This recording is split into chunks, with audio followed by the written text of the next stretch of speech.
vamos a continuar con las jornadas de acción sindical y negociación colectiva para el año 2020 y el primer panel de ponencias que trata de igualdad de oportunidades como prioridad de la Unión General de Trabajadores correrá a cargo de Mari Carmen Barrera, que hablará del contexto del empleo, de mi compañera Adela Carrió, ¿vale?, que hablará sobre la necesidad de fomentar empresas inclusivas, y también por mi parte para daros el diagnóstico de la situación actual y de las recomendaciones, perspectivas de negociación en los convenios colectivos para el año 2020. Sin más, empezamos. Mari Carmen, tienes la palabra.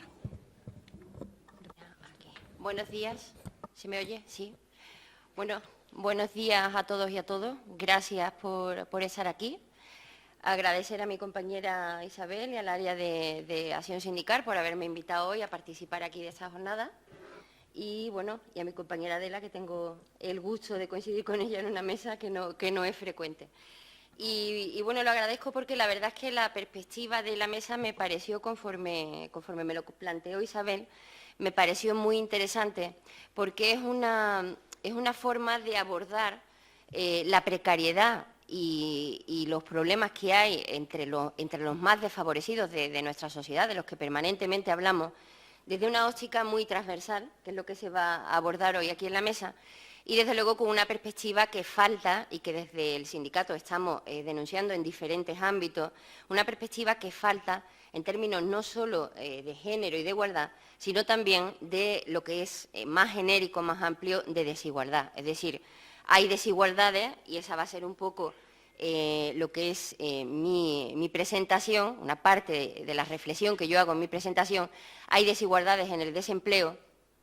Tenemos en el sindicato también que hablar y que acordarnos de esos más de 3 millones de desempleados que permanecen de manera, muchos de ellos, más de la mitad, de manera estructural en el desempleo, sin ningún tipo de oportunidades. Y hay que decirlo, se escucha poco, no se escucha en los medios, gran parte de esa permanencia en el desempleo, gran parte de ese paro estructural que tenemos, se debe sobre todo y especialmente a esa falta de igualdad de oportunidades, a esa desigualdad que mantienen unos frente a otros y que los condena de alguna manera a permanecer sin expectativa en el desempleo de larga duración.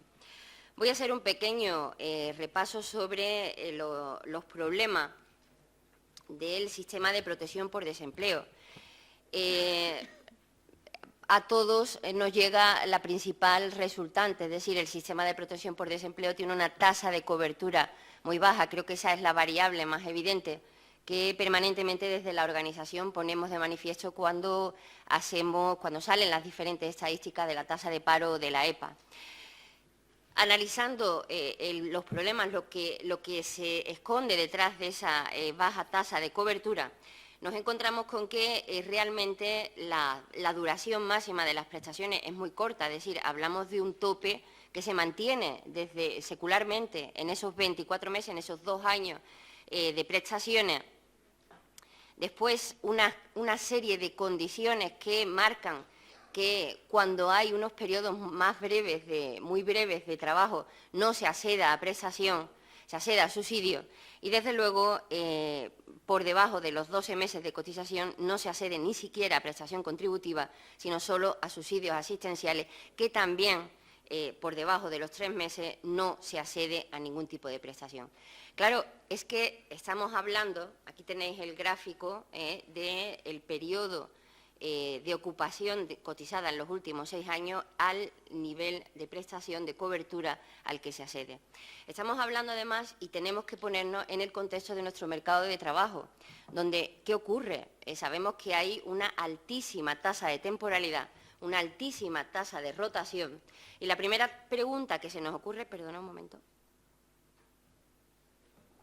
es cómo tenemos el sistema de protección por desempleo que tenemos, que exige esos periodos cotizados tan elevados, tan altos, en razón de la duración de los contratos, donde sabemos que casi la cuarta parte de 1 de cada 4 contratos no dura más de 7 días. Es decir, cómo se accede a esos baremos, a esas cantidades de días cotizados mínimos para tener una prestación que marca nuestro sistema. Aquí tenéis, fijaros, el segundo efecto claro, y es decir, Tenéis una gráfica donde abajo ponemos el número de años cotizados y arriba tenemos la duración de la prestación de desempleo, que veis que la horizontal en azul es esos 2 años mínimos. Aquí tenéis la correlación entre ese periodo de prestación que se reconoce y el tiempo de años cotizados. ¿Qué ocurre? Que vemos que conforme sube el número de años cotizados, las prestaciones a las que se accede se topan, a partir de esos 6 años se topan, no hay derecho a una mayor prestación, por tanto, hay un número de meses, de años, de días cotizados que evidentemente se pierden, se quedan sin generar ningún tipo de derecho. Este es otro de los problemas que planteamos que tiene nuestro sistema, porque por una parte, es decir, tiene los dos embudos, digamos. O sea, por una parte el acceso, es decir, es muy difícil cotizar lo suficiente con el sistema de contratos y de temporalidad y de alternancia y de rotación que hay en nuestro mercado laboral. Es muy difícil cotizar lo suficiente para tener derechos a pensiones, a prestaciones, pero una vez que se alcanza ese derecho hay una cantidad de cotizaciones que no generan ningún derecho y que definitivamente se pierden y que entendemos que marca también problemas y desigualdades y que se podrían tener en cuenta. La conclusión, bueno, la estoy diciendo, es decir, nuestro sistema de protección por desempleo necesita un cambio, es decir, en este país han pasado cosas, no solamente que vino esa crisis laboral y hubo ese drama, esa crisis, perdón, económica, y después la reforma laboral, lo he dicho en uno, y después esa reforma laboral que evidentemente ha provocado todo ese nivel, que subiera toda la tasa de desempleo, que generáramos ese número de desempleados que se mantiene bastante alto en nuestro país. Han pasado cosas y esas cosas no han sido objeto de una reflexión que se traslade a una reforma en nuestro sistema de protección por desempleo, de manera que la conclusión más clara que podemos decir es que no se ajusta, está fuera de la realidad que necesita, que exige, de las respuestas que exige la realidad en nuestra sociedad, en nuestro mercado laboral, y desde luego es una buena muestra del drama que supone no solo ya esa casi mitad de desempleados de nuestro país que no tiene ningún tipo de protección por desempleo, sino también otro tipo de estadísticas que se relacionan. Es cuando hablamos de ese casi millón, se mantiene casi estable en ese millón de hogares que tienen a todos sus miembros en paro, de ese número de hogares donde no hay ningún tipo de ingreso. Todo eso, evidentemente, son derivadas del sistema de protección que no protege ni, desde luego, cuantitativamente, ni tampoco, como veremos, cualitativamente. Si pasamos al sistema de los subsidios por desempleo, veremos incluso más claro, porque aquí sí, fijaros, por contra, que se han aplicado algunas reformas que desde la época de la reforma laboral, desde la época del Partido Popular, pues sí que han endurecido de manera considerable lo que es el acceso a los subsidios.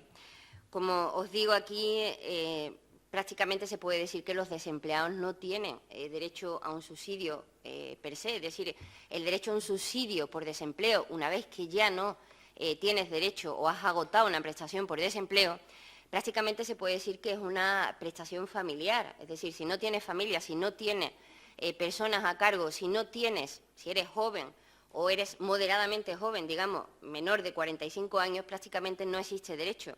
Es algo realmente, lo hemos denunciado, es decir, al PP en el tiempo que ha estado gobernando, pues se lo hemos dicho en prácticamente todas las mesas, sabéis, incluso porque hemos tenido reuniones a través del ámbito de empleo de mi secretaría.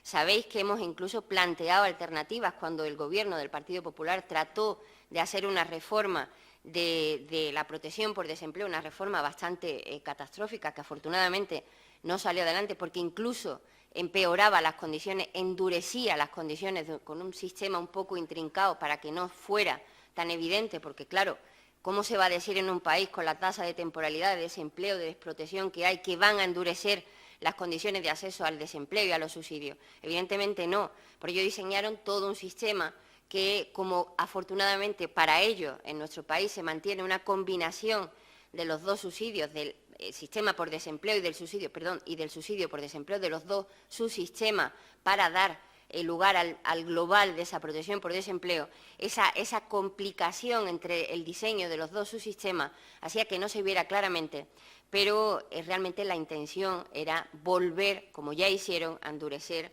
las prestaciones. En ese sentido, pues un poco lo que os decía, no tienen derecho a ninguna forma de subsidio por desempleo las personas que no tienen familiares a su cargo menores de 45 años, excepto si han cotizado 6 o más meses y menos de 12, pero ahí solamente tienen derecho a un subsidio y solo si no han agotado la prestación contributiva, pero a un subsidio muy pequeño, ¿vale?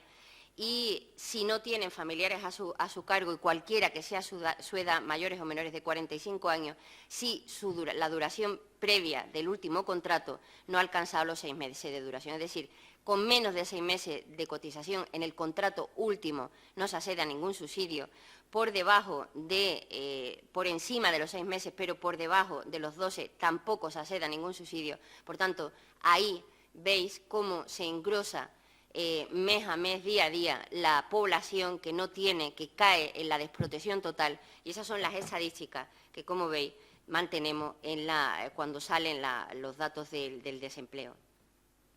Aquí he querido poner esta gráfica porque es muy representativa. Si veis, las líneas azules claras son los beneficiarios de las prestaciones contributivas que, antes de que se endurecieran las condiciones de acceso a los subsidios, como veis, en los años previos a la crisis, incluso estamos en la primera parte de la crisis, incluso hasta 2010, 2009-2010, se fueron incrementando el nivel de prestaciones de nivel contributivo, pero después, claramente, si lo veis, a partir de 2013, que ya hace efecto las reformas que hicieron, tanto la reforma laboral por un lado como la reforma del acceso a las condiciones de los subsidios, como veis, se va cayendo la protección contributiva, que además es la que debe ser, es decir, antes de la crisis, creo que sobre el 60 o 65% de las personas que cobraban prestaciones eran prestaciones contributivas, mientras que el otro porcentaje, hasta el 100, el 40 o el 35%, estaban en prestaciones no contributivas, que sabéis que son mucho menores. Esa tasa se invierte con el endurecimiento de las cotizaciones, de las condiciones de acceso, y como veis, nos encontramos ahora mismo en una realidad donde las prestaciones a nivel no contributivo los subsidios son mayores, o sea, los desempleados son muchos más los que perciben este tipo de prestaciones que los que perciben prestaciones contributivas por el desempleo directo. Esto es un poco lo que os vengo contando, aquí un poco lo concentro. Es decir, si desde el principio de la crisis, como la tasa de paro sube desde el 8 al 26%, algo que no tiene, insistimos, que da muestra, y eso sería otro debate, de las deficiencias, de las fragilidades que tenía nuestro mercado de trabajo y sobre todo de que, como nos decían, no, es que nuestro mercado de trabajo no es flexible. Pues fijaros si es flexible, que el desempleo creció del 8 al 26%, entre otras cuestiones porque la reforma laboral pues no establece una jerarquización en las causas que pueden originar el despido de los trabajadores. Eso fue uno de los principales motivos por los cuales se despidió a tantísima gente a partir de la reforma laboral, porque en el resto de países europeos sí que existe esa jerarquía de las causas económicas que pueden darse en una empresa y que puedan dar lugar a una serie de soluciones. En la reforma laboral, inmediatamente cualquier causa origina el despido. Eso no ocurre en el resto de países y por eso aquí tuvimos ese nivel de desempleo que solo se equiparó en esos 6 años al nivel de Grecia. El número de beneficiarios, como hemos visto en el gráfico anterior, creció exponencialmente, pero a partir de 2010 ya existía una brecha entre el número de desempleados y el número de beneficiarios en más de 1 millón de desempleados, y esa brecha se fue abriendo hasta que, como habéis visto, en 2013 el número de desempleados doblaba y sobrepasaba en 3 millones lo que era el número de beneficiarios de prestaciones. Una realidad que por sí sola entendemos que se describe de manera dramática y que desde luego no genera la respuesta que dio el Gobierno, pongámonos en ese tiempo de los momentos duros de la crisis, donde el Gobierno del Partido Popular, ante el aumento del desempleo causa de la reforma laboral, pues no solo endureció las condiciones de acceso a las prestaciones por desempleo y a los subsidios, sino que también y también recortó los presupuestos para financiar las prestaciones y los subsidios por desempleo y también en políticas activas de empleo, como veremos. Aquí esta gráfica en un vistazo muy rápido, la zona azul clara es el nivel de desempleo en media anual por año, como veis, aquí abajo tenéis los años, y si veis, en el nivel donde nos encontramos, nos están hablando de que nos encontramos en niveles previos de la crisis, todavía, como podéis ver, estamos por encima de la crisis, es decir, no se ha recuperado. Sin embargo, tenemos que tener muy presente que todos los recortes que instalaron el Partido Popular con sus reformas sistemáticas de la protección por desempleo y esa financiación en presupuestos generales del Estado deficitaria de las políticas activas y de la protección por desempleo siguen instaladas en nuestro sistema, es decir, no se ha corregido nada.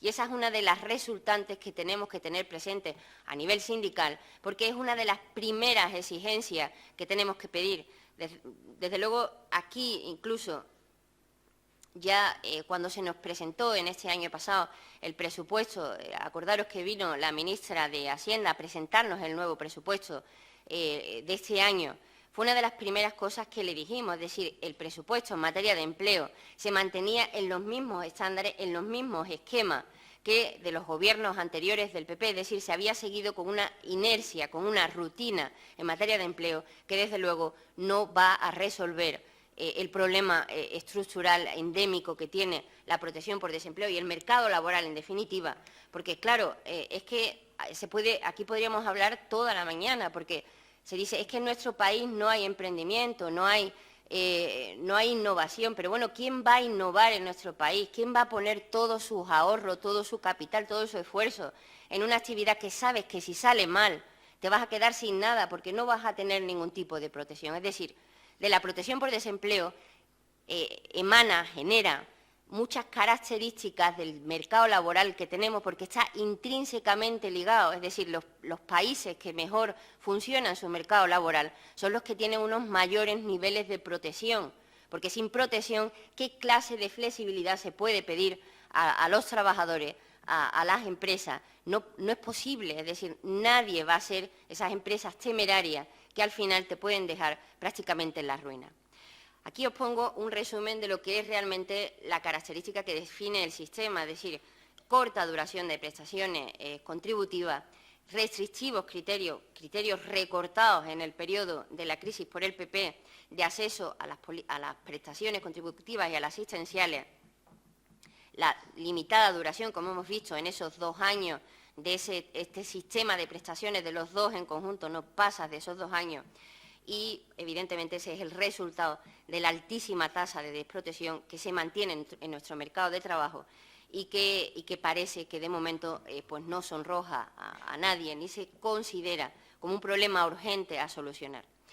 Aquí os he metido un gráfico que hace una primera visión del año 2010, donde tenéis lo que es la duración del desempleo por edades. Tenéis en azul, el azul más oscuro son los jóvenes, el azul más claro son los niveles intermedios y el rojo son los mayores de 50 años. Como veis, en 2010 el desempleo de corta duración era la mayoría y afectaba casi, se puede decir casi por igual, con muy poca diferencia a jóvenes como a niveles de edades intermedias y, desde luego, lo que es más razonable, a los mayores de 50 años afectaba a los que menos. Ahí tenéis la tasa la más baja. La larga duración, efectivamente, ya ahí sí que vemos una tendencia donde hay más afectados por el desempleo de larga duración en las personas en edades intermedias y mucho más ya cuando llegamos al desempleo de muy larga duración en 2 o más años de duración. Como veis, como vais a ver en el siguiente gráfico, este es el de 2019, la tendencia se ha acrecentado, es decir, vemos que claramente los mayores de 50 años se dispara ese desempleo estructural de muy larga duración, hasta casi el 50% de los desempleados de más de 50 años, y crece de manera exponencial en las personas de edades intermedias, es decir, cuanto más mayor eres, más posibilidades tienes en nuestro mercado laboral de tener un desempleo que es de larga o muy larga duración. Es decir, es una tendencia que lo vemos en cifras, pasa del 9 al 16% entre 2010 y 2019 en el caso de los jóvenes, crece mucho más en las edades intermedias, del 13 al 31, pero es que en el caso de los mayores de 50 años se duplica. Y fijaros, aquí hago un inciso, porque es que en el caso de los mayores de 50 años, al ser tan elevada la tasa de desempleo estructural, estamos hablando de una población donde el crecimiento de la tasa de inactividad es altísimo año por año. Estamos hablando de personas que caen en la desesperanza, que por encima de los 55 años tienen casi certeza de que no van a encontrar nunca un trabajo. Y, como sabéis, las estadísticas oficiales, dentro del ámbito de la población inactiva, es decir, de esas tasas de inactividad, de esas bolsas de personas que podrían trabajar pero que no están ni siquiera en búsqueda de empleo, es muy difícil que ejerzan, que se puedan establecer conclusiones y datos fiables. Por tanto, presumimos siempre que la tasa, en el caso de los mayores de 50, incluso de 55 años, es mucho mayor de lo que se dice. Esto pone de manifiesto lo que os decía. Primero, que se está estructuralizando el paro, es decir, que cada vez es mayor el paro de muy larga duración, de larga y de muy larga duración, y que la eficacia, la efectividad de la recuperación del subsidio de mayores de 52 años, como sabéis, que es la mayor novedad de este último periodo, es decir, sabéis que tuvimos ahí una reivindicación importante, cansina, en el ámbito de las personas desempleadas, que antes el subsidio cubría a partir de los 55 años, para que se recuperara a antes de la reforma que hizo el PP, a esos 52 años, y en esas mismas condiciones, porque sabéis que lo que hizo el PP fue un recorte brutal, dejando desprotegidos a personas que estaban previo o casi en edad de jubilación, con las consecuencias de un recorte en la pensión de hasta el 40%. Pues bien, la recuperación de este subsidio, como ya decíamos nosotros, viéndolo en estadística, no es suficientemente eficaz para notarse en las estadísticas en términos de disminución de ese nivel de desempleo de larga duración o muy larga duración. Y, desde luego, lo que sí que dejamos patente, insistimos e insistiremos, es que desde que se hizo la reforma, desde que el PP reformó este subsidio en 2013, creo que fue, hasta el 2019, ha habido 6 años de aplicación de unas condiciones a trabajadores desempleados mayores de 55 años que han causado daños en su pensión, que han causado jubilaciones de miseria, que han causado, yo diría, bolsas de pobreza en nuestro país, y que se van a quedar con esas condiciones de miseria para siempre, y que, por tanto, si finalmente se ha recuperado este subsidio a sus condiciones anteriores, porque es de justicia, habría también que pensar en mecanismos de reparación para las condiciones de jubilación y de prestaciones de este colectivo, que efectivamente llegaron a tener jubilaciones forzosas simplemente por el hecho de tener 61 años y estar en desempleo. Es decir, se llegó a conculcar, el Gobierno del Partido Popular, el derecho a la jubilación, que entendemos que después de toda tu vida laboral y de que esas cotizaciones son tuyas propias, quedó secuestrado de alguna manera por esta norma, por esta reforma que hizo el Partido Popular. Bueno, voy a hacer un último repaso y ya voy terminando sobre las políticas activas de empleo. Os hago aquí, la presentación la tendréis a vuestra disposición, y mucho más largo el documento que origina la presentación, donde hay una explicación muchísimo más detallada de todas las cuestiones, porque es que de las políticas activas de empleo solo podríamos estar hablando un día, es decir, pero claro, no quería dejar de mencionarlo porque realmente para nosotros es una pieza importantísima que no podemos dejar atrás en ninguna presentación de empleo que hagamos, porque, insisto, lo dije al principio de mi intervención y recupero la idea, nuestro sistema de protección por desempleo es tremendamente desigualitario. Es decir, el paro de larga y muy larga duración se estructuraliza permanentemente porque hay desigualdad en los niveles de acceso al empleo entre la población desempleada. ¿Cómo se corrige eso? Pues aquí lo tenemos. Es decir, por supuesto que hace falta un buen sistema de protección por desempleo, pero son necesarias, las únicas que pueden corregir las desigualdades, son unas buenas políticas activas de empleo que den mayores posibilidades de empleabilidad a quienes tienen menos, a quienes están condenados a estar en desempleo porque no tienen capacidad de acceder con su propia capacitación, con sus propias condiciones a un empleo, y sin esas políticas activas de empleo nunca vamos a reducir el empleo estructural que hay en nuestro país, porque cuando crezca el empleo, y como está pasando ahora, creciendo el empleo, las personas que crece el empleo, lo habéis visto, entre los jóvenes. ¿Por qué? Porque son las personas que están mejores formadas, las que tienen mejor acceso al empleo. Sin embargo, conforme aumentaba, lo habéis visto, la edad de los desempleados, iba creciendo el desempleo estructural. ¿Por qué? Porque no tienen posibilidades de capacitación, de formación, de otra serie de cuestiones que pueden darse también de manera estructural en acceder a un empleo. Es ahí donde tienen que actuar las políticas activas de empleo, pero tienen que actuar de una forma. Y claro, yo aquí también quiero que seáis un poco, os pediré, benigno, es decir, cuando se entra a criticar las políticas activas de empleo por ineficaces, por supuesto que estaremos nosotros ahí en esa crítica. Pero es que tenemos que decir que estas políticas activas de empleo no son las que queremos, pero ni se acercan a lo que nosotros queremos, ni se acercan de lejos, porque son políticas activas de empleo que están hechas con los ojos cerrados. Es decir, no se cuenta con las necesidades de los desempleados, lo sabéis.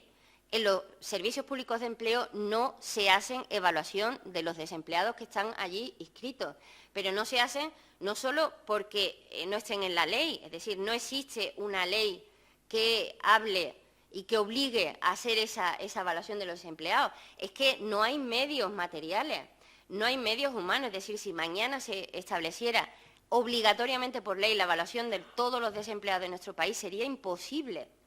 La evaluación y el diagnóstico de por qué están los desempleados en esa situación es imposible, no hay medios actualmente. Es decir, todo el sistema de los servicios públicos de empleo no podría actualmente atender a esas políticas activas de empleo que efectivamente evaluaran al desempleado, diagnosticaran las causas del porqué, las causas concretas de cada caso del por qué está en desempleo, le establecieran un diagnóstico con medidas de solución, es decir, necesita el desempleado hacer esto, aquello, recibir esta formación, aquel tipo de capacitación y después ejerciera además esa misma política de empleo, de mediador con el mercado laboral, buscando esas ofertas que pudieran finalmente integrar al desempleado en el mercado de trabajo y también, por supuesto, ayudarle en esa inserción. Esto, que es lo que pedimos, no existe ni se acerca.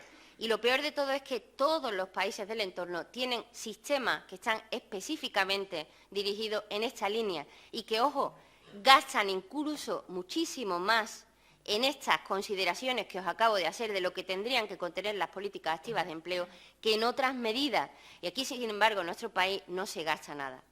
Aquí tenéis, y por ir terminando, lo que es el recorte, no lo había mencionado, el recorte tan brutal que ha tenido las políticas activas en nuestro país. Mira, son ineficaces porque están mal diseñadas, evidentemente.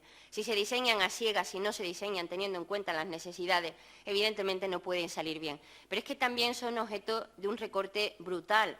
Lo tenéis aquí. En este periodo, desde el 2010, un 43% se ha reducido en el capítulo de prestaciones por desempleo y un 26% en el de políticas activas de empleo. En total, más de 15.000 millones, 13.000 millones en prestaciones, 2.000 millones en políticas activas. Lo último que os comentaba del último presupuesto es que en 2017 se financiaron 1.623 millones el gasto total en políticas activas de empleo, pero en este último presupuesto se ha reducido a cero, donde las políticas activas de empleo se van a sostener con el sobrante de las cotizaciones de las prestaciones por desempleo. Y además a ese problema hay que sumarle la denuncia permanente que hacemos en el sindicato, que es que encima de esas políticas, de ese presupuesto en políticas activas de empleo, la mayoría se va a subvenciones, a esa transferencia de renta que hablábamos a las empresas, que se va de las cotizaciones al desempleo. Ahí la tenéis. 1.936 millones previstos para 2018 en subvenciones y bonificaciones a la contratación, dinero que se va de nuestra cotización por desempleo al bolsillo de las empresas y que estamos cansados de denunciar en UGT, que no sirve para nada, pero no porque lo digamos nosotros, porque lo dicen las propias estadísticas del Ministerio, pero sin embargo, ahí siguen instalados. Y de este presupuesto tan ridículo es la mayor parte del presupuesto. Eso lo dijimos cuando nos presentaron el presupuesto aquí ya este año, el último Gobierno. Estas deficiencias, evidentemente, pues marcan lo que tendría que ser, y bueno, ya lo sabéis porque me habéis escuchado en muchísimas ocasiones, y la gente de empleo, como comentábamos antes, me habéis escuchado en numerosísimas ocasiones. ¿Por dónde pasaría, y voy terminando, por dónde pasaría para nosotros? Aquí tenéis las estadísticas del gasto, comparativa con otros países, ya veis dónde estamos, de 300 en nivel que tenemos en Dinamarca, nosotros estamos en 85, fijaros, en este ámbito, sin tener en cuenta la tasa comparativa de desempleo, que en España es mucho mayor. Si hiciéramos esa extrapolación a nuestro desempleo en comparación con el de Dinamarca, saldría una cantidad absolutamente desorbitada. Por terminar, porque ya empiezo a ver que desfallecéis y yo también, yo ya desfallezco. ¿Cuál es nuestra postura? Pues que la sabéis, es decir, necesitamos, primero, un Gobierno estable, evidentemente. Segundo, poder plantear a nivel del diálogo social una reforma integral de la protección por desempleo, que vayan dos líneas, es decir, que proteja más y mejor cuantitativamente y cualitativamente. Cuantitativamente porque el objetivo de la reforma, esto se lo dijimos al Partido Popular cuando gobernaba, cuando nos planteó aquella reforma que defenestramos de alguna manera, bueno, y que como salieron del Gobierno tampoco tuvieron tiempo de hacer, cuantitativamente porque es que la tasa de cobertura por desempleo ha caído en el tiempo en que más ha crecido el desempleo hasta en 20 puntos. Es decir, primer objetivo de una reforma de la protección por desempleo, que suba la tasa de cobertura, ese es claro. Y segundo objetivo, que suba cualitativamente, es decir, que proteja más y mejor a quien más lo necesita y que no deje desprotegido simplemente por el hecho, por ejemplo, como pasa actualmente, de no tener familiares a cargo o de tener una determinada edad. No se puede aceptar, eso, fijaros, son causas claramente de desigualdad, analizarlo, pensarlo, reflexionarlo. Causas de desigualdad, no se puede dejar desprotegida a una persona solo porque no tenga familia, solo porque tenga una determinada edad. Es que eso es una tremenda desigualdad y eso lo tiene que corregir esa reforma de manera cualitativa. ¿Cómo? Lo tenemos hecho. Tenemos unos servicios de empleo que tienen unos técnicos maravillosos, que hicieron un grupo de trabajo donde con las comunidades autónomas de manera coordinada, conjuntamente sacaron los protocolos de la cartera de servicios, donde si simplemente eso se elevara a rango de ley, fuera obligatorio en todas las comunidades, que fueran como derechos que se establecieran nuevos a los desempleados, que es todo esto que os he contado antes. Esto lo dice ya los protocolos de la cartera de servicios. Si fueran obligatorios de cumplimiento en todas las comunidades, si se financiaran adecuadamente, porque claro, no se puede hacer una norma y después por el sistema de financiación que sabéis que tenemos no se dote presupuestariamente de manera que en las comunidades, pues si no tienen presupuesto, pues no lo lleven a cabo. Entonces, ¿qué estamos haciendo aquí? Cuidado, ¿eh? O sea, hay que hacer una norma que contenga esos protocolos de la cartera de servicios, que lo eleven a rango de ley, no como es ahora, que es una guía orientativa, que si se quiere se cumple y si no, no se cumple porque efectivamente no hay presupuesto, os lo acabo de contar, no se tiene cuenta en el presupuesto de estas cuestiones. Y por supuesto, y la siguiente cuestión importante que hay que hacer es dotar de más recursos humanos y materiales a las oficinas públicas de empleo, que desde aquí lanzo también la reivindicación constante y permanente que nos llega desde este ámbito de los compañeros, que es que están sometidos a unos recortes de personal que desde luego no tienen explicación y hacen las condiciones de trabajo en este ámbito insostenibles, mucho más si se pusiera en marcha esta reforma que planteamos, que obligaría a que en un corto periodo de tiempo, que podrían ser 6 meses, un año como mucho, se evaluara a todos los desempleados, a los más de 3 millones de desempleados que hay en nuestro país. Parece, dicho así, una panacea, pero eso se hace en los países del entorno, aunque parezca un objetivo bastante ambicioso. Esa es la línea que vamos a llevar desde UGT, esa es la que hemos llevado incluso con gobiernos del PP, que era efectivamente explicar todo esto, imaginaros, era casi hablar en un diálogo de besugos, porque no estaban, por supuesto, ni mucho menos en estas líneas, no entendían absolutamente nada. Pero vamos a seguir insistiendo porque tenemos razón, porque en los países del entorno se hace, solo hay que mirar a Europa y tenemos que reclamar igualdad y derechos para nuestros desempleados. Por mi parte, nada más, que ya va bien. Espero no haberos aburrido ni que os duela la cabeza después. Muchísimas gracias y si tenéis que plantearme alguna pregunta, quedo como siempre a vuestra disposición, ahora, durante, después y aquí me tenéis. Gracias.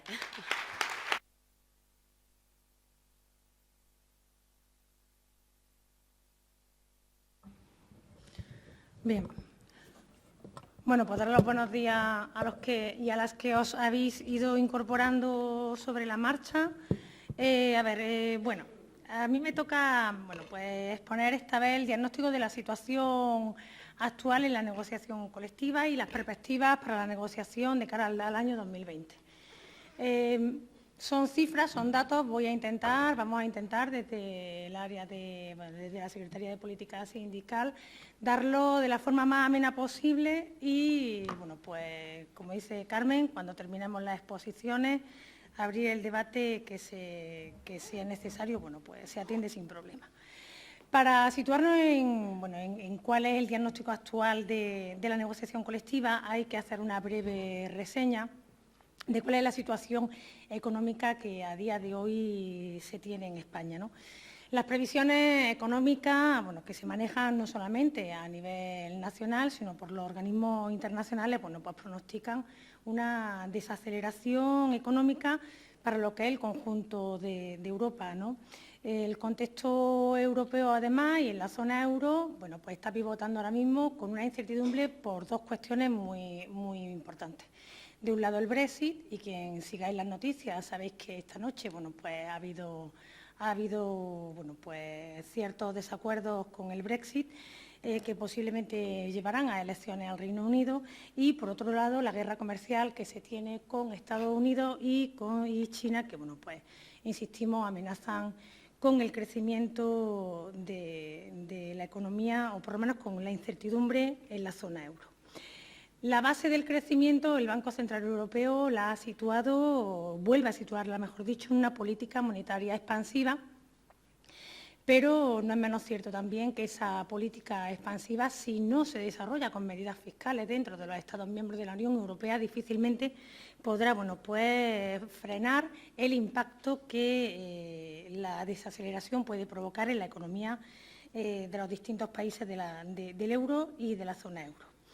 España, no es menos cierto también que parece resistir pues ese envite de la desaceleración económica, puesto pues que al final estamos creciendo, nuestro crecimiento por PIB es del 2% y estamos pues por encima en décimas considerables con respecto a la Unión Europea, que se sitúa en un crecimiento del 1,4 y en la zona euro de un 1,2.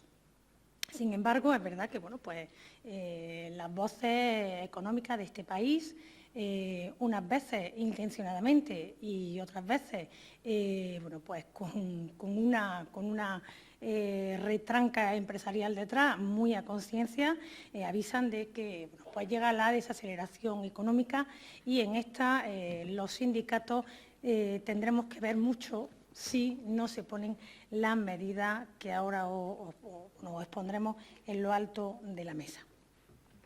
Las previsiones de empleo, Carmen ha pasado por encima, y es cierto que a nivel cuantitativo no se ha perdido creación de empleo, a nivel cuantitativo, nada que ver con el nivel cualitativo del empleo, del que ha hecho referencia, por la temporalidad, por sobre todo la precariedad en la contratación.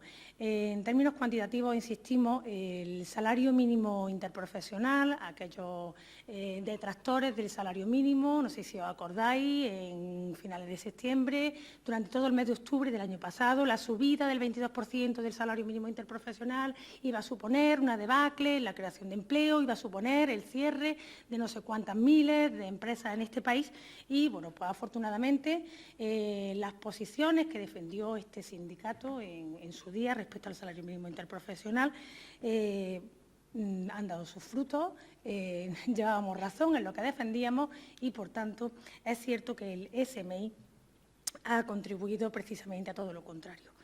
Además, insistiendo en que la subida de precios, que también se estaba augurando a causa del salario mínimo, tampoco se produjo en los bienes de consumo. En este contexto, porque este es realmente el contexto económico que hemos tenido y que tenemos a día de hoy, van a ser fundamentales de verdad las actuaciones que hagan el Gobierno y que, sobre todo lleve a cabo en el ámbito laboral por tres motivos. Porque el Gobierno es verdad que está obligado, y eso es indiscutible, a proteger a las personas trabajadoras y tienen la obligación de reforzar todo lo que tenga que ver con la contratación indefinida de calidad, impulsar remuneraciones justas y, en definitiva, insistimos, darle calidad a los puestos de trabajo en este país. ¿Cuál es, entonces, por tanto, la situación que tenemos de cara a la negociación colectiva? Hay que hacer hincapié en dos cuestiones. El escenario político que se ha tenido, en este no me voy a extender mucho más, desde noviembre del año pasado o desde octubre, noviembre del año pasado, empezamos con un proceso de precampaña.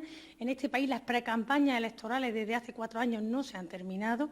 Hemos ido a unas elecciones que, en definitiva, todos sabemos, no se ha sido capaz de conformar un gobierno de coalición y el año de gobierno que ha tenido el Partido Socialista, lo que respecta a la negociación colectiva y al diálogo social, para la Unión General de Trabajadores ha dejado mucho que desear porque de verdad que se podían haber llegado a muchísimos acuerdos que, ayer Cristina explicaba, sí es verdad que se han llegado a una serie de modificaciones normativas, pero, insistimos, se podían haber llegado a otra serie de acuerdos que, no fueron posibles. En cuanto a la segunda parte que incide directamente en cuál es la situación actual, tiene mucho que ver el repunte salarial. El repunte salarial no solamente ha sido importante en este año, sino que, por lo que decía anteriormente, va a ser muy importante o debe ser muy importante de cara al año 2020 en la negociación colectiva, porque puede ser de los pocos elementos que frenen esa desaceleración económica. El Banco Central Europeo, con esas políticas expansivas, lo dice muy claro. A mayor subida salarial, mayor consumo. A mayor consumo, mayor equilibrio en la productividad y, por tanto, mayor freno en esa desaceleración económica. No hay en este país a día de hoy tensiones inflacionistas que indiquen una postura contraria en torno a la subida salarial. Por tanto, ahora cuando se den las recomendaciones para el año 2020, tendremos que seguir batallando y en la consecución de aquellos compromisos que se firmaron y que se acordaron en el cuarto acuerdo por el empleo y la negociación colectiva. La subida salarial. Es cierto también que esa subida ha supuesto la subida asimismo al 2,1% de los costes salariales, por 3 motivos concretos. En primer lugar, evidentemente, por la subida a 900 euros del salario mínimo interprofesional. En segundo lugar, porque la firma y los acuerdos del cuarto acuerdo por el empleo y la negociación colectiva de la subida del 2%, más el 1% que teníamos adicional conforme a las características de los sectores y a la situación económica de las empresas hasta llegar al 3%, algo han tenido que ver, y también los salarios de convenio mínimo situados en 14.000 euros al año para el 2020. ¿Cuál ha sido la subida salarial con datos que ha tenido este año los salarios, valga la redundancia? La subida salarial media hasta septiembre se sitúa en el 2,29%, y es cierto, y lo hablábamos el otro día, Gonzalo Pino, lo hablábamos en el área externa, que es una subida que bueno, pues se sitúa desgraciadamente en la banda baja de lo que se negoció en el año pasado. Y además, y aquí no nos podemos hacer trampa al solitario, porque bueno, pues nosotros y nosotras somos las que estamos negociando, y vosotros en los sectores, en las empresas, en los grandes convenios de sector y en los grandes convenios de empresa. Es una subida sesgada, y sesgada porque el inicio de esa subida, de esa negociación colectiva salarial, también incluye bueno, pues, la subida de algunos convenios que han aprovechado pues, este ejercicio para recuperar parte del poder adquisitivo que se tenía perdido en ejercicios anteriores. Y de hecho, y a pesar del cuarto acuerdo por el empleo y la negociación colectiva, tan solo el 13,88% de los convenios registrados en 2018 recogían una subida salarial superior al 2%. En 2019, bueno, pues aumenta un poco el porcentaje de convenios con subida salarial superior al 2% en el 25,66%. En resumen, es verdad que son pocos los convenios que en 2018 se firmaron por encima del 2%, ¿de acuerdo? Y además son convenios, insistimos, son convenios potentes, son grandes convenios que bueno, pues han supuesto o que suponen que se afecte el 23,16% de los trabajadores que se afectan por esos convenios. Por su parte, ¿qué ha pasado hasta los datos que tenemos en septiembre de 2019? La subida superior al 2% afecta a un 37,21% de los trabajadores con el convenio registrado. Y se vuelve a repetir la misma casuística que en el año 2018. Afecta a un porcentaje más alto que, bueno, pues, que los convenios firmados, porque, insistimos, son convenios potentes, son convenios, grandes convenios que afectan a mucha masa de trabajadores y trabajadoras. De otro lado, ¿cuál es la situación que ha tenido la negociación del salario mínimo por convenio? Aquí la verdad es que los datos que tenemos no son excesivos para la estadística, pero bueno, sí se maneja y sí se sabe que son muchos los convenios cuyas tablas salariales no alcanzan ni se acercan a nuestro objetivo de los 1.000 euros mensuales, y además son escasos los convenios que expresan específicamente la existencia de un mínimo salarial. Si bien, en cualquier caso, bueno, pues se puede identificar este salario, y si lo metemos directamente en el salario inferior de la tabla. Por tanto, hay que reconocer que el salario mínimo de convenio durante el tiempo que lleva vigente la firma del cuarto ANC no ha tenido los resultados ni se ha llegado bueno, pues a implementar los objetivos que de verdad pensábamos que se tenía que haber tenido. De otra parte, ¿qué ha pasado con las cláusulas de garantías salariales?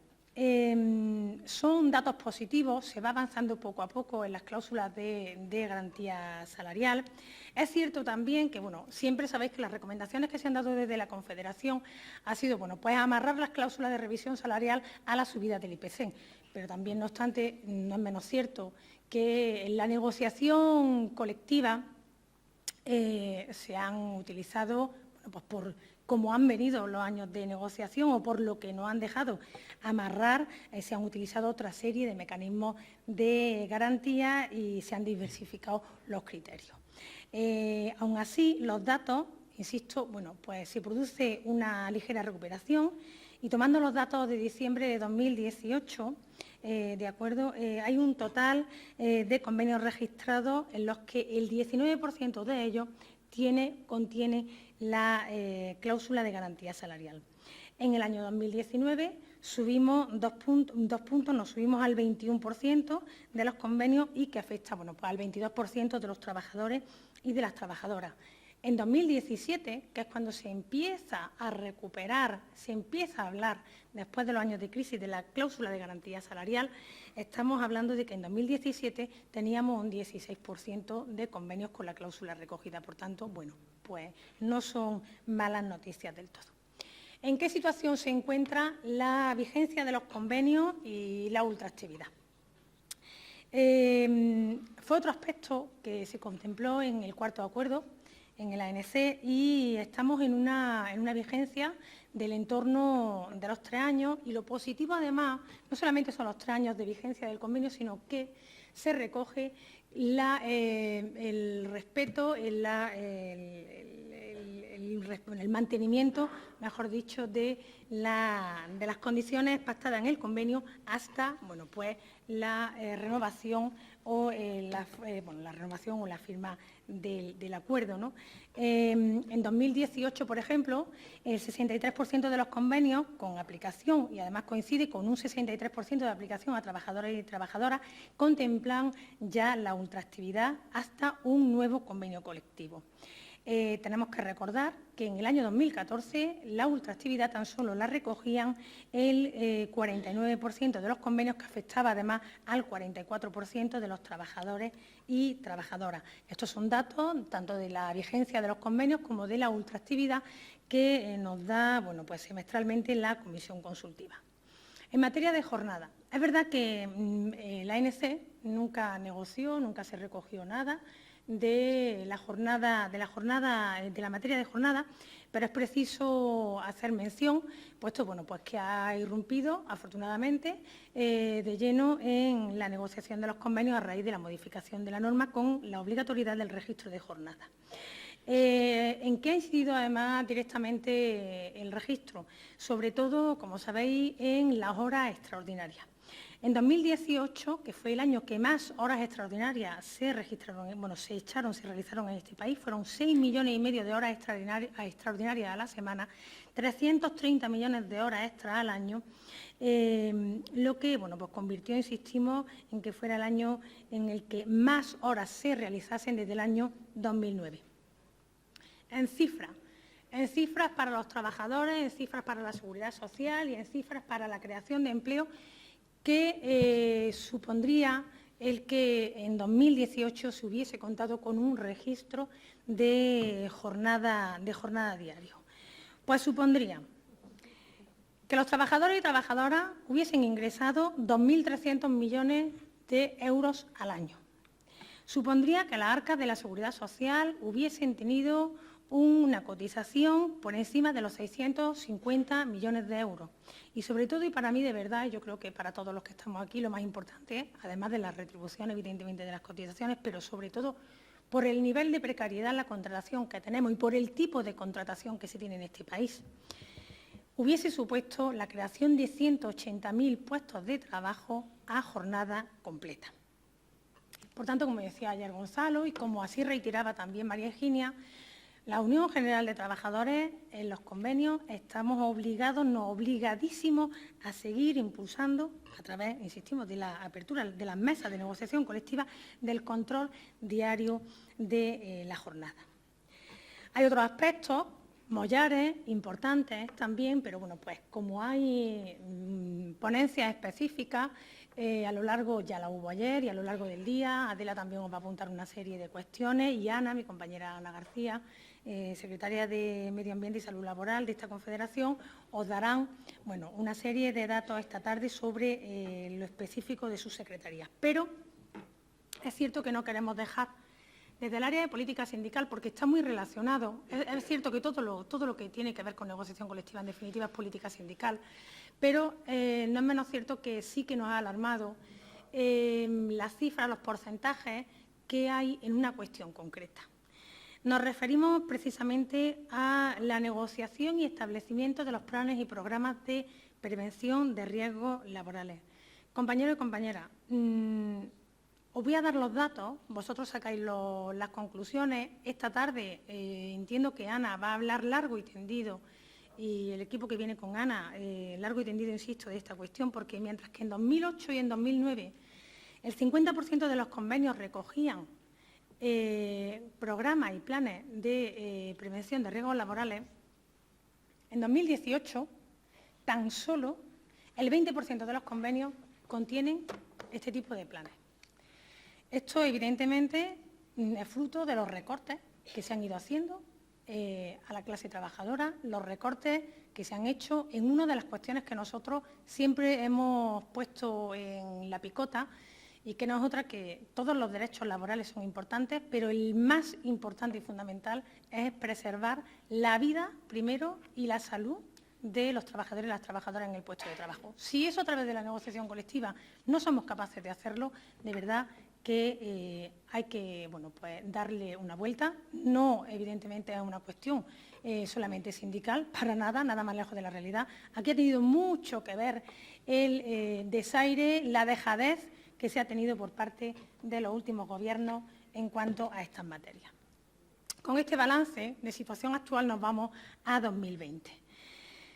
Rescatamos, por tanto, la situación política que nos hemos encontrado, la que llevamos 4 años sufriendo, padeciendo como trabajadores y como sindicalistas y como representantes de los trabajadores y de las trabajadoras. Pero para nosotros el nuevo Gobierno que se conforme, y recojo de nuevo muchas de las manifestaciones de ayer en esta misma mesa, de verdad que entendemos que tiene que haber en breve, entendemos después del 10 de noviembre, un Gobierno, la conformación de Gobierno, pues el nuevo Gobierno que se conforme tiene la obligación de contar con los interlocutores sociales, porque para nosotros la concertación social, el diálogo social, son pilares fundamentales del desarrollo socioeconómico. Son pilares fundamentales del desarrollo de las relaciones laborales. No ha habido un solo cambio de tendencia, no ha habido una sola mejora en las relaciones laborales que de verdad hayan sido efectivas en este país, que no hayan estado de la mano, que hayan tenido las pinceladas, que haya tenido la influencia de los sindicatos de clase. Nuestro modelo constitucional de descentralización del Estado, el volcar en las comunidades autónomas, el posibilitar el diálogo social con las características y peculiaridades de cada una de las comunidades autónomas y de los territorios en este país son fundamentales para el diálogo social y para la concertación. Miro además a Raúl de Castilla y León. Castilla y León es la envidia de la concertación, y lo digo de verdad, pero además con mayúsculas, porque ¿qué sería de Castilla y León si no se tuviese la concertación social que se tiene a día de hoy, ¿no? Por tanto, insistimos, no vamos a permitir desde la Unión General de Trabajadores que se llegue a modificar las condiciones de trabajo de los trabajadores y trabajadoras sin contar, por lo menos, con la Unión General de Trabajadores. En cuanto a la negociación bipartita, sindicatos y empresarios, para 2020. Seguir con el esfuerzo del desarrollo y de la implementación de los acuerdos a los que se llegó en el cuarto acuerdo por el empleo y la negociación colectiva. Tenemos suficientes argumentos para las subidas salariales del 2%. Tenemos argumentos suficientes para el 1%, conforme, insistimos, a los sectores y a las características económicas de las empresas. Hay que reclamar a las patronales, compañeros y compañeras, el cumplimiento del cuarto acuerdo por el empleo y la negociación colectiva. Están obligados a ello, ¿no? Y es fundamental, insistimos, para muchos trabajadores el cumplimiento de ese acuerdo. No fue una negociación fácil, fue larga. De hecho, la anterior al final no llegó a un buen puerto porque los empresarios avalados por parte también del Gobierno ponían en la mesa otro tipo de cuestiones que desde luego nunca hubiesen hecho que la Unión General de Trabajadores hubiese firmado el acuerdo que se pretendía. Hay que reclamar el objetivo de los 14.000 euros y los 14.000 euros se negociaron y se apuntaron por una cuestión importantísima, porque suponía el inicio de lo que luego fue la petición del salario mínimo interprofesional, porque suponía el inicio del reparto de una vez por todas de la riqueza de los frutos del trabajo. Seguir incorporando cláusulas de revisión salarial. Volvemos a insistir, a nosotros nos gusta el IPC. Si ha funcionado otro tipo de mecanismo, otro tipo de criterio, otro tipo de cláusula, adelante con ella, si insistimos, ha dado resultados. La protección del empleo. Si la protección del empleo no la da quien la tiene que dar, que es el legislador, y es el Gobierno, el Ejecutivo, directamente lo vamos a hacer nosotros a través de los convenios colectivos porque podemos hacerlo. Los convenios colectivos, compañeros y compañeras, no solamente están para regular determinados derechos, es que a través del convenio colectivo, y yo lo digo, aquí se está legislando por un lado a golpe de sentencia. Hay sentencias que nos están viniendo muy bien, pero hay sentencias que nos están haciendo trizas, como la de ayer del Tribunal Constitucional, que me imagino que todos habréis leído. ¿Por qué hago el inciso en esto? Porque si no legisla el legislador, hagámoslo nosotros con la extensión del convenio colectivo. En el convenio colectivo se puede proteger qué tipo de contratación se hace, qué porcentaje se puede hacer de temporalidad, etcétera, etcétera, etcétera. Hay que extender la cobertura de la negociación colectiva recuperando el protagonismo del convenio de sector estatal. No voy a hablar aquí, no voy a incidir del desastre, el desaguisado que fue la prevalencia de los convenios de empresa, que evidentemente siempre, o la inmensa mayoría, fueron muchísimo peores que el convenio de sector, que en absoluto eran convenios malos. No son convenios malos, son convenios que garantizan unos mínimos, son convenios que ponen paraguas y, por tanto, démosle el sitio que tienen que tener siempre que sea posible. Una cuestión que nosotros estamos obligados, además, a también vigilar: las condiciones de la subcontratación a través de nuestro convenio colectivo.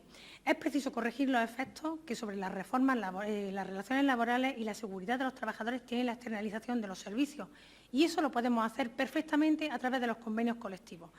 Podemos fijar las actividades que se realizan en el sector e identificar las que pueden ser subcontratadas y las que no deberían realizarse fuera de la empresa.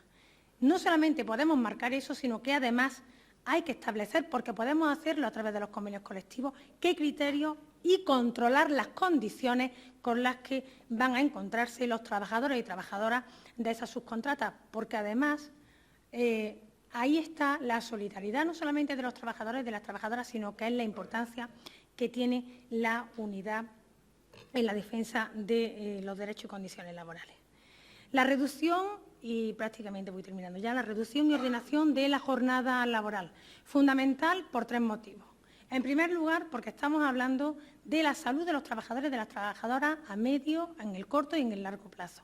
En segundo lugar, porque esa salud, los riesgos psicosociales a los que se enfrentan los trabajadores y las trabajadoras con esas jornadas prolongadas, con esa excesiva carga de horas extraordinarias, inciden directamente en lo que es además la conciliación laboral y personal de los trabajadores y trabajadoras. Y he dicho bien, conciliación personal y laboral, porque para nosotros, para la Unión General de Trabajadores, hay corresponsabilidad familiar, en la que ese control horario también es fundamental en esa corresponsabilidad familiar.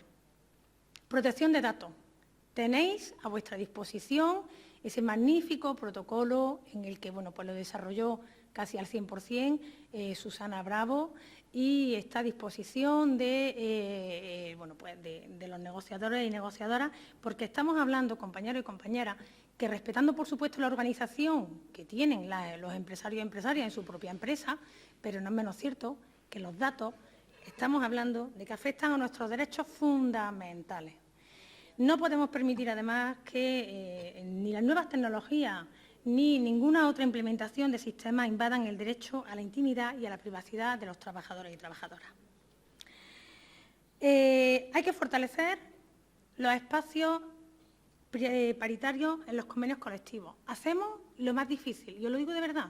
Negociamos el convenio, debatimos, nos sentamos, firmamos. ¿Y qué pasa después? Cuando se llega a un conflicto. Las comisiones paritarias, es verdad y es cierto, yo miro aquí a Cristina Antoñaza porque siempre me dice: Isa, no pienses que todos los convenios tienen la misma, pues se recogen. Yo es verdad que tengo un defecto sindical, que yo soy muy de comisión paritaria y pienso que todos los convenios pues tienen ese mismo alcance. Pero os digo una cosa: negociar el anexo, dejar el anexo en el convenio, que no come pan, como dicen en mi tierra, esto no come pan. Pero es que es la herramienta fundamental, es la extensión de la negociación colectiva. Es así de simple y así de fácil. Es donde se puede resolver parte de los conflictos, es donde se puede interpretar lo que el empresario o la empresaria de turno pone en tela de juicio.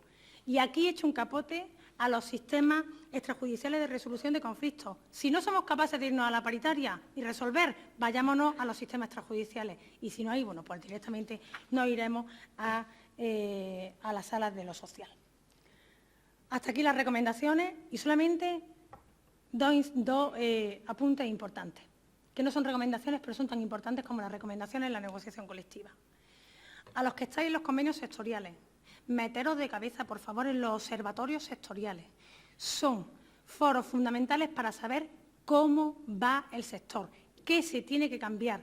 Ahí se pueden y están las recetas para, insistimos, hacer las modificaciones constantes y en ocasiones son modificaciones rápidas. Y en segundo lugar, el registro de convenios. No dejarlo en manos de los empresarios. Sabemos que es un piñazo rellenar la estadística de convenios, pero es que para nosotros y por ende para vosotros es fundamental que esa estadística de registro sea lo más escrupulosa posible, porque en definitiva los empresarios, compañeros y compañeras, porque si yo fuera empresaria lo haría exactamente igual, registraría en esa estadística lo que me diera la real gana. Y ahí están los datos que a nosotros no hacen falta para empezar a destripar de verdad cómo está la negociación colectiva.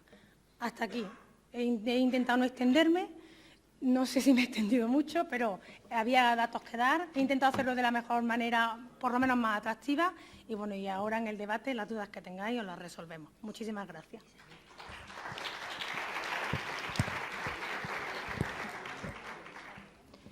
Bueno, pues buenos días a todas y a todos. Yo, en principio, pues agradecer, como no puede ser de otra forma, a mis compañeros de política sindical, porque creo que es el espacio donde también nos toca estar.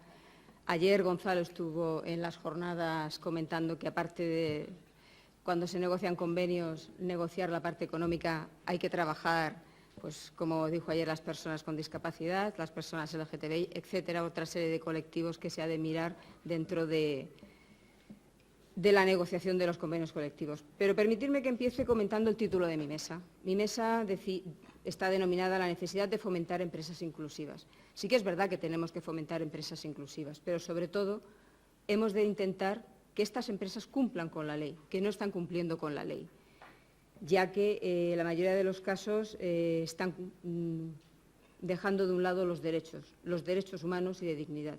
Es muy importante que, además de que sean inclusivas, que es muy importante, cumplan con la ley, que tienen herramientas para hacerlo y no lo están haciendo. Como os quiero comentar, el empleo es la base de nuestro modelo social, nuestra realidad laboral de nuestro país y el contenido de nuestros convenios colectivos. Nosotros, como sindicato de clase, como negociadores, tenemos que estar ahí en las mesas, tenemos que negociar. Sí que es bien cierto que esta reforma laboral que ayer comentaban nos ha mermado esta parte de estructura negociativa, pero no podemos cejar, tenemos que seguir trabajándola para conseguir la igualdad de trato y de oportunidades y no discriminación de todas las personas trabajadoras. Partiendo de esto, yo vuelvo a insistir, la negociación colectiva, no nos olvidemos de todas las personas trabajadoras. Y como no me quiero olvidar de todas, no puedo llegar a todas, pero sí que vamos a incidir en algunas de ellas, porque si no Isabel me va a sacar la tarjetita y me va a decir que me paso. Quiero empezar hablando de los derechos de las personas lesbianas, gays, bisexuales, transexuales e intersexuales, que aunque hemos ido avanzando, no hemos conseguido llegar a erradicar esa discriminación que sufren por su diversidad sexual, familiar y de género. Sobre todo, el mundo laboral es un reflejo de nuestra sociedad. Entonces, lo que ocurre, desgraciadamente, en los entornos laborales es lo que está ocurriendo en la sociedad. Quiero daros unos apuntes a nivel internacional para centrarnos un poquito y luego entrar más en materia. Hoy en día hay 80 países que penalizan legalmente el hecho de que a las personas LGTBI por su orientación sexual o identidad de género. De esos 80 países, hay 8 que lo penalizan con la pena de muerte. Y en los que condenan van de 2 a cadena perpetua cuando les someten a estas violaciones o a estas penas. También quiero comentaros que en España, el año 2017, hubieron 629 agresiones contra personas LGTBI. Es bien cierto que mayoritariamente no se denuncian. No se denuncian por miedo a una serie de discriminaciones que puedan sufrir. La verdad es que esto hay una cosa que es de fondo, la LGTB-fobia. Eso es lo que está produciendo esta discriminación, esta intolerancia y que estas personas no puedan desarrollarse con toda normalidad dentro tanto de nuestra sociedad como de nuestro mundo laboral, del ámbito laboral. Quiero comentaros que como sindicato de clase que somos, UGT, y nosotros los negociadores y las negociadoras, hemos de aportar soluciones, ideas, erradicar, prevenir la discriminación en todos los ámbitos, sobre todo en los centros de trabajo, que es donde nos toca a nosotros realizar esa labor. Dotar de herramientas a los delegados y las delegadas para que a través de la negociación colectiva que estamos hablando aquí, que es nuestra herramienta fundamental, consigamos cláusulas en los convenios colectivos no discriminatorias y que garanticen, como he dicho antes, la igualdad de trato, de oportunidades y de no discriminación. Es bien cierto que las personas LGTBI tienen un problema que es no revelan su orientación sexual, asumen la violencia como normalizada, desconfían de los órganos judiciales, hablo en caso cuando las denuncias. El cuestionamiento de las víctimas por las autoridades judiciales y la sociedad y la revictimización para ellos es normal. Esto hemos de ir hacia erradicar esto. Y en el ámbito laboral ocurre lo mismo, o sea, trasladamos la sociedad al ámbito laboral porque realmente el mundo laboral es un reflejo de la sociedad. Para entender por qué hay una LGTB-fobia en el trabajo, yo creo que tenemos que señalar 3 variables que establecen como elementos principales el que exista. Uno de ellos, la segmentación forzada en el mercado laboral, es decir, que haya mercados laborales muy masculinizados, donde las personas LGTBI son más vulnerables, o sectores feminizados, donde se les encasille a personas por su orientación sexual, lo cual limita la oferta real de empleo para ellos. Otro de los problemas, como he comentado, la ocultación y la invisibilización de esa orientación y de esa identidad de género. Por lo tanto, disocian su vida personal de su vida laboral. Y, por último, la renuncia a los derechos. Además, quiero añadir que las personas trans sufren una doble discriminación en el mercado laboral, ya que están en una mayor exclusión. Hoy en día, el paro de estas personas está en el 85%. Por lo tanto, como veis, son las personas que dentro del grupo de personas LGTBI que sufren mayor discriminación. Nosotros, en el año 2017, en junio, para ayudar a los negociadores y a las negociadoras, presentamos, que la he traído aquí, yo sé que ya se presentó en su momento, la tenéis en la página web. Hicimos esta pequeña guía sindical, la denominamos Guía Sindical sobre Diversidad Sexual y Afectiva en el Entorno Laboral. Era una guía muy sencilla, donde intentamos explicar y ayudar a los negociadores con cláusulas y con reivindicaciones para, cuando se sienten a negociar, no excluyan a las personas LGTBI y puedan conseguir esas cláusulas tan importantes para erradicar la discriminación. Yo os voy a comentar algunas de las cláusulas, como por ejemplo, no admitir discriminaciones por razones de orientación sexual e identidad de género, garantizar la equiparación y la no vulneración de los derechos para todas las parejas, atención al lenguaje, de ser un lenguaje inclusivo, neutro e inclusivo. Implantación de la cultura de la diversidad sexual en la empresa, de que no haya ningún problema a la hora de hablar, la transexualidad, el acoso, la LGTB-fobia como riesgo psicosocial, que creemos que esto tiene que ser importante en los planes de prevención de riesgos, tienen que estar recogidas la LGTB-fobia como un riesgo psicosocial. Creemos que tenemos que dar ese paso hacia adelante que no estamos dando. Os he comentado el lenguaje, un código de conducta laboral, cláusulas de régimen disciplinario, yo creo que es muy importante que también existan. Y una de las cosas que creemos fundamental, que lo hemos reflejado, es un protocolo de prevención y protección frente al acoso por orientación sexual e identidad de género. Es muy importante que se recojan los protocolos, que estén recogidos en convenios, que estén anexados a los convenios para poderlos trabajar. Tiene que haber un compromiso de actuación, ha de haber un objetivo del protocolo, cuál es el ámbito de aplicación, cuál es la vigencia de este protocolo, qué órganos son los encargados de su aplicación, cuál es el procedimiento de actuación. como la denuncia, un procedimiento informal, el procedimiento formal y la resolución del expediente.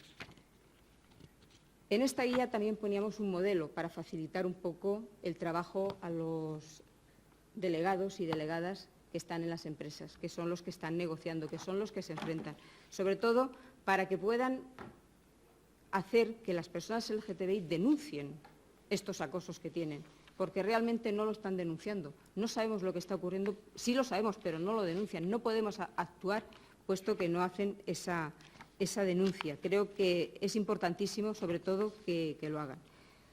Por lo tanto, nuestra labor sindical debe de ir dirigida a promocionar estos entornos inclusivos, donde nadie se sienta discriminado o discriminada, actuando en los centros de trabajo para combatir la LGTB-fobia, erradicando el acoso. Si se puede hacerlo a través, sobre todo, como he comentado, de la introducción de esas cláusulas en los convenios colectivos. Yo vuelvo a apelar a lo que dijo ayer Gonzalo, que creo que es muy importante, que sí que hemos de tratar la parte económica, pero no hemos de descuidar que hay otra serie de personas que tienen una serie de problemas y que si no se incluyen esas cláusulas nunca se van a poder erradicar. Entonces, como delegados y delegadas sindicales, hemos de luchar para impulsar esas medidas que a través de la negociación colectiva, de forma que las personas LGTBI vean respetados sus derechos por su diversidad sexual, familiar y de género, y que quede contemplada en los convenios colectivos a través de ese reconocimiento. Yo creo que es muy importante y, sobre todo, agradecer el poder expresar aquí el hecho de las diferentes personas con sus diferentes problemáticas para conseguir esa igualdad de oportunidades y de trato y no discriminación que todas las personas trabajadoras de esta sociedad tienen. Otro grupo, digo grupo, pero no, otra serie de personas trabajadoras que también tienen muchos problemas son las personas con discapacidad. Pese a que, como he comentado antes, el trabajo es un derecho universal, existe un número importante de personas que por sus distintas circunstancias personales, sociales, no pueden acceder a él, o si lo hacen, lo realizan en peores condiciones que el resto de personas. Se les merma la posibilidad de acceder al mercado de trabajo y que además esto se produzca en condiciones de igualdad. Como antes, quiero daros también algún dato estadísticos del INE del 2017. El 6,2% de población en edad de trabajar son las personas que no están trabajando con discapacidad. Es decir, 1.860.000 personas entre 16 y 64 años que tienen un certificado de discapacidad está en edad de trabajar. Tenemos una tasa de actividad del 35%, un 43% por debajo de la población sin discapacidad. La tasa de paro es del 26,2%, está un 17,1% por debajo de las personas sin discapacidad. Por lo tanto, hay un dato que nos preocupa, que es el 65% de las personas con discapacidad en edad de trabajar están inactivas. Como veis, es muy alto, porque el mercado laboral no está permitiendo que estas personas puedan entrar. Y en cuanto a la contratación, hablemos un poquito de los contratos. Yo sé que esto es mucho, pero creo que es importante que sepáis que los contratos que se celebran con estas trabajadoras y trabajadores representa solo un 0,43% de la contratación registrada. Imaginaros la diferencia que hay. La mayoría son eventuales. En 2017 solo llegaron a indefinidos un 9,7% del total de los contratos, donde su tasa se situó en el 90,3%. O sea, una barbaridad, como podéis estar viendo. ¿Y dónde trabaja la mayoría de las personas con discapacidad? En sector servicios. Ahí tenemos el 80%. Además, ocupan puestos de baja cualificación, con un salario entre un 15 y un 20% menos que el resto de la población.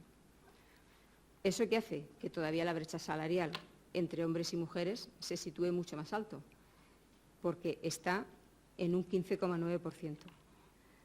O sea, realmente tenemos un problema añadido con todas estas personas.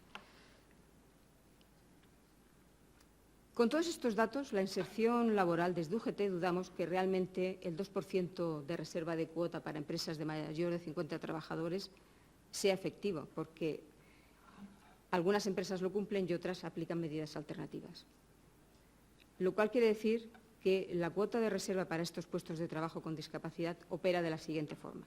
Empresas públicas y privadas que tengan más de 50 personas trabajadoras están obligadas a que al menos el 2% sean personas trabajadoras con discapacidad.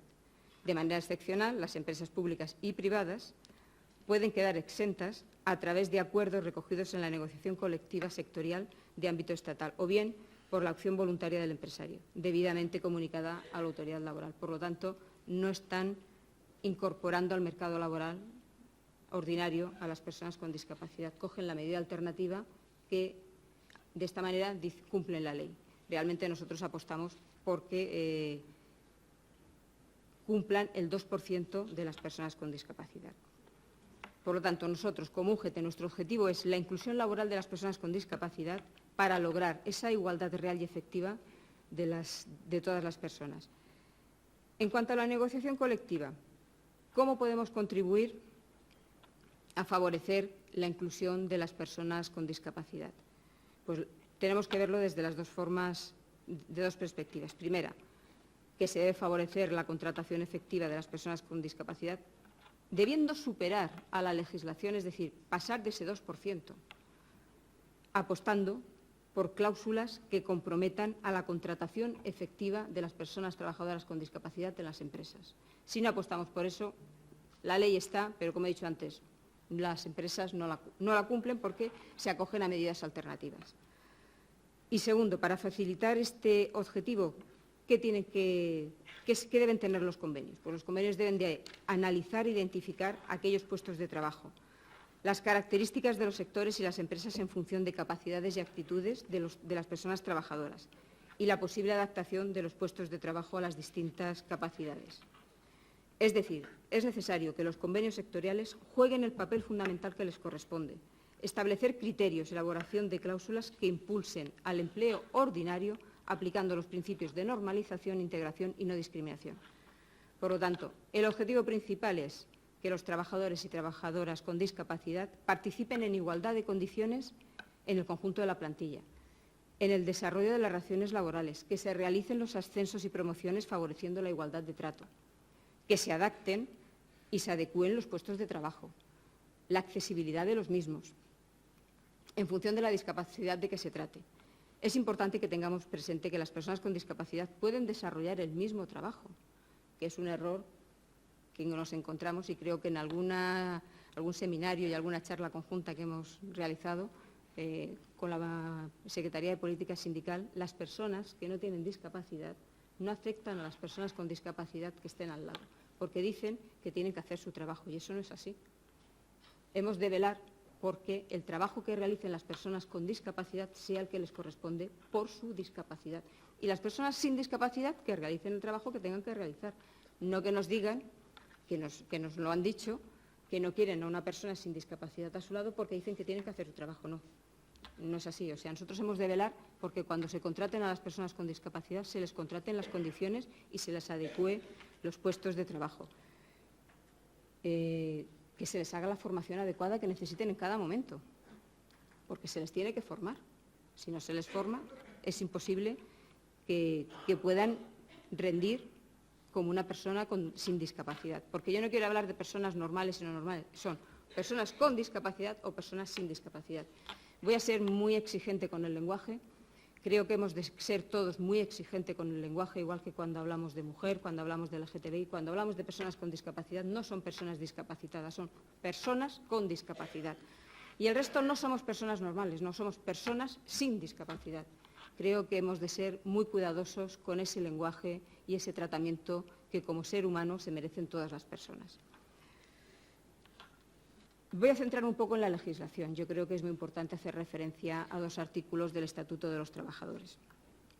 Uno, el 52.d, en el que las faltas de asistencia al trabajo, aun siendo justificadas pero intermitentes, las que alcancen el 20 o el 25% en función de los casos, permite el despido del trabajador. O sea, según eso, una persona con discapacidad que tenga ausencias reiteradas por su problema de discapacidad al médico, le pueden despedir. Por lo tanto,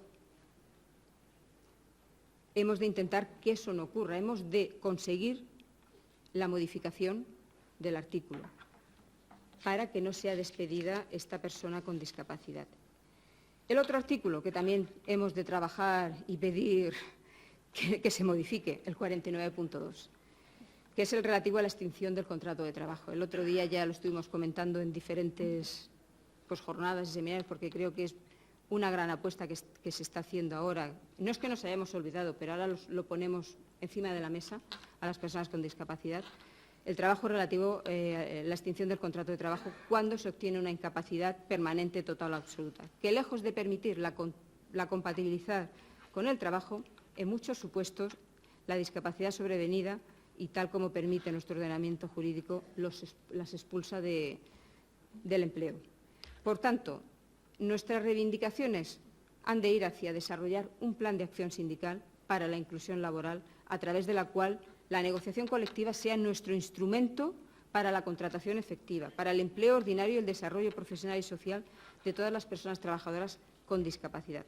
Con el objetivo de avanzar hacia esta igualdad que estoy repitiendo todo el día, yo voy a ser muy pesada, de esta igualdad real y efectiva de todas las personas. Nuestras actuaciones se han de centrar en superar esta cuota de reserva. O sea, ya no que hagan el 2% de contratar a las personas con discapacidad, sino que la superen, que realmente lo pueden hacer, que no hay ningún problema, que es solamente adaptación, formación y ya está. O sea, si es que no hay nada más. Favorecer la incorporación atendiendo a factores como las características de los sectores, las empresas, las capacidades y actitudes de los trabajadores y trabajadoras y, sobre todo, la adaptación de los puestos de trabajo. Velar para que las condiciones al acceso, la promoción personal y los ascensos se realicen en las mismas condiciones que las personas sin discapacidad. O sea, que no porque tengan una discapacidad no se les permita su desarrollo profesional y laboral. Velar porque esos ajustes razonables se produzcan. Establecer un marco equitativo para el desarrollo de las condiciones laborales. Establecer acciones de formación y sensibilización, porque no solamente hay que formar a los trabajadores con discapacidad, hay que hacer una pedagogía de cultura, de sensibilización, de información a los empresarios y a todos los trabajadores. Hemos de sensibilizar y formar a todos los trabajadores y las trabajadoras para que vean que son personas que pueden trabajar perfectamente y que han de trabajar. Promover los criterios de accesibilidad universal y diseño para todas las personas. Ahí es donde está nuestra acción sindical. Crear mecanismos de participación accesible en el seno del sindicato, así como promover la afiliación de las personas con discapacidad y su incorporación a las elecciones sindicales formando parte de las candidaturas. Es muy importante que formen parte de esas candidaturas. La semana pasada, a la vuelta de la Asamblea Confederal de Valladolid, algunos estuvisteis y estáis hoy presentes, a través de un programa de la Fundación Largo Caballero, que luego también os explicaré un poquito, hemos realizado un curso de negociación colectiva para la inclusión de las personas con discapacidad. Pues ha sido, bueno, una gran alegría, yo lo digo por mi parte, yo creo que todos los que estuvisteis allí lo podéis decir, un éxito. 45 personas, de esas 45 personas, 12% eran personas con discapacidad. Yo creo que hemos roto una barrera muy importante, que se acercan al sindicato, que no tienen miedo de explicarnos sus problemas, que quieren aprender, que quieren trabajar con nosotros, que quieren pertenecer al sindicato. Yo creo que eso es muy importante. Y allí salieron muchísimas cláusulas, muchísimas cosas, porque ellos quieren ser parte de este sindicato, que no se les excluya porque tengan una discapacidad. Vamos dando pasos, pero no podemos parar, hemos de seguir. Por lo tanto, es muy importante que puedan participar en las elecciones sindicales y que vayan esas candidaturas. Incluir el mayor número posible de cláusulas en los convenios colectivos. Sobre todo, prestar especial atención a la discapacidad sobrevenida, que no la había tocado hasta ahora. En la discapacidad sobrevenida, como bien sabéis, no solamente viene por un accidente laboral, sino viene por una enfermedad común, por una enfermedad profesional o por un accidente de tráfico. A cualquier persona, en cualquier edad, en cualquier momento, desgraciadamente, le puede sobrevenir una discapacidad. Por lo tanto, hemos de tener especial atención a esta discapacidad sobrevenida, porque en la mayoría de las empresas, cuando viene una discapacidad sobrevenida, una vez pasan su periodo de baja y recuperación, pues como hemos dicho antes, con el artículo 49.2 se les expulsa del puesto de trabajo. Hemos de velar porque eso no ocurra, ver cómo la empresa, y eso ya es una tarea nuestra de trabajar, se les reubique, se les forme y se les adapte el puesto de trabajo, porque la mayoría de ellos pueden volver a trabajar y pueden compatibilizar su puesto de trabajo, su remuneración salarial a través de un puesto de trabajo con la incapacidad. Por lo tanto, se han de adaptar los puestos de trabajo, se han de hacer todos aquellos ajustes razonables que sean necesarios. Si es necesario, volver a cualificar a la persona, volver a formarla para que pueda seguir trabajando. En ningún momento que suponga una merma de sus condiciones laborales. Creo que hemos de luchar.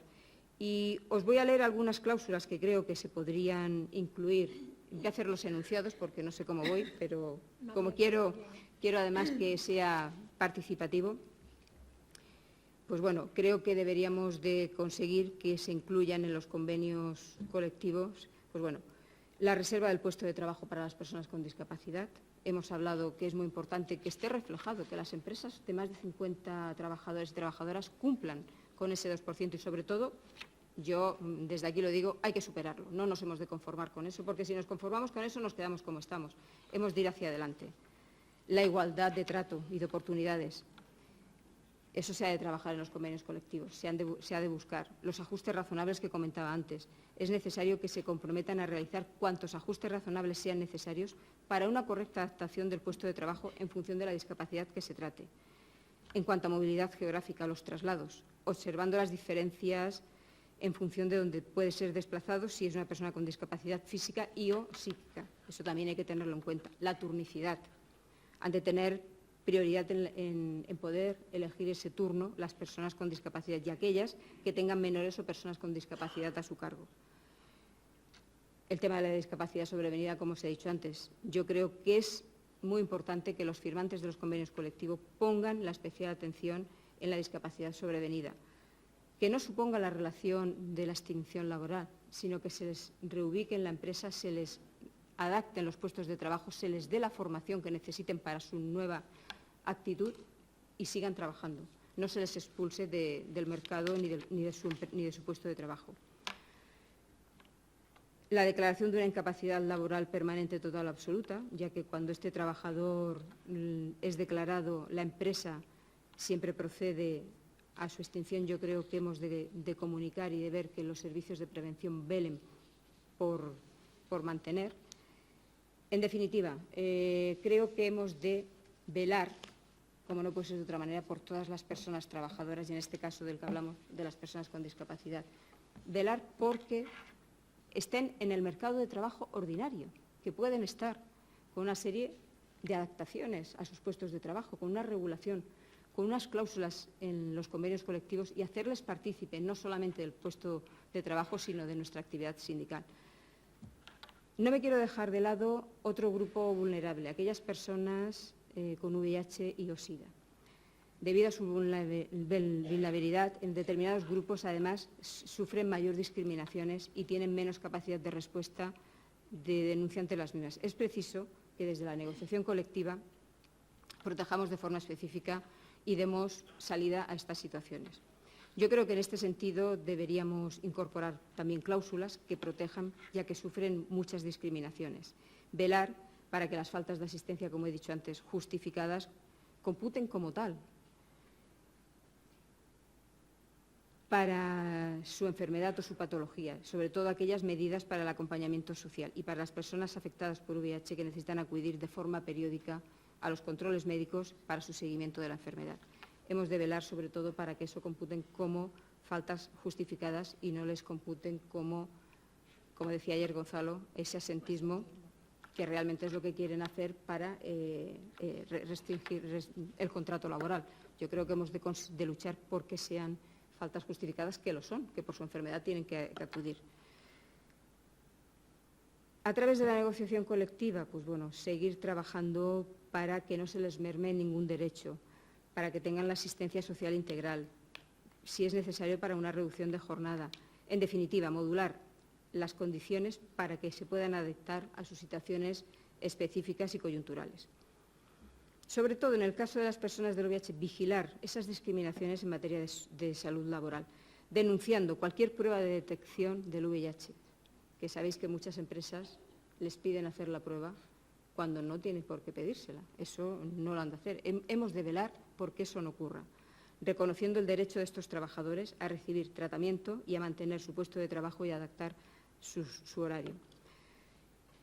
En el caso de trabajadores con enfermedad, sea el tipo que sea, debemos incluir aquellas cláusulas de protección para estas personas trabajadoras, a través del reconocimiento al derecho de poder recibir ese tratamiento y de poder disponer de esa flexibilidad horaria, manteniendo y adaptando su puesto de trabajo y demás derechos adquiridos, sin que en ningún caso la enfermedad pueda conllevar a el despido. Y, por último, ampliar mediante la negociación colectiva a aquellas personas trabajadoras que se encuentran en proceso de integración y reinserción laboral derechos tales como la asistencia social integral a la reducción de jornada del trabajo, con disminución proporcional del salario o la reordenación del tiempo de trabajo a través de la adaptación del horario y a la aplicación del horario flexibles o de otras formas de ordenamiento del tiempo de trabajo. Quiero acabar, como os he comentado, estamos trabajando con la Fundación Largo Caballero un proyecto de la inclusión de las personas con discapacidad a través de la negociación colectiva. Hemos hecho 2 seminarios en Bruselas, en el cual, en el último que tuvimos el 30 de septiembre y 1 de octubre, participaban pues, los sindicatos belgas, franceses e italianos. En ese seminario se llegó a un acuerdo de un manifiesto. Yo os lo he dado, no os lo voy a leer porque es hoja y media, me parece que me vais a echar si os lo leo, pero sí sobre todo que quede de manifiesto aquí, que creo que es muy importante, que las organizaciones sindicales europeas están unidas todas para conseguir que las personas con discapacidad puedan estar en el empleo ordinario en las mejores condiciones y en igualdad de oportunidad y de trato que todas las personas. Creo que es muy importante el haber conseguido un manifiesto conjunto, que vamos a darle traslado ahora en procesos sucesivos, ya que hasta ahora tampoco se había recogido en ningún sitio. Cada país, como sabéis, tiene normativas diferentes. Algunos, como Francia, tiene el 7% de cuota para las personas con discapacidad, algo alucinante, y hay otros que no tienen ningún tipo de cuota. Entonces nos vamos de 2, 7 a no tener nada. Entonces, el abordar conjuntamente, con independencia de la legislación de cada país, un manifiesto en el cual se luche por la inclusión real de las personas con discapacidad, yo creo que es importantísimo. No sé si me he pasado o no me he pasado, pero aquí estamos para todas aquellas preguntas que nos queráis hacer y agradecer el poder poner de manifiesto en estas jornadas, que creo que es muy importante, que no solamente es el dinero una de las cláusulas de la negociación colectiva, que tenemos otras cláusulas que hacer y que trabajar para conseguir esa igualdad real y efectiva de todas las personas trabajadoras. Muchas gracias.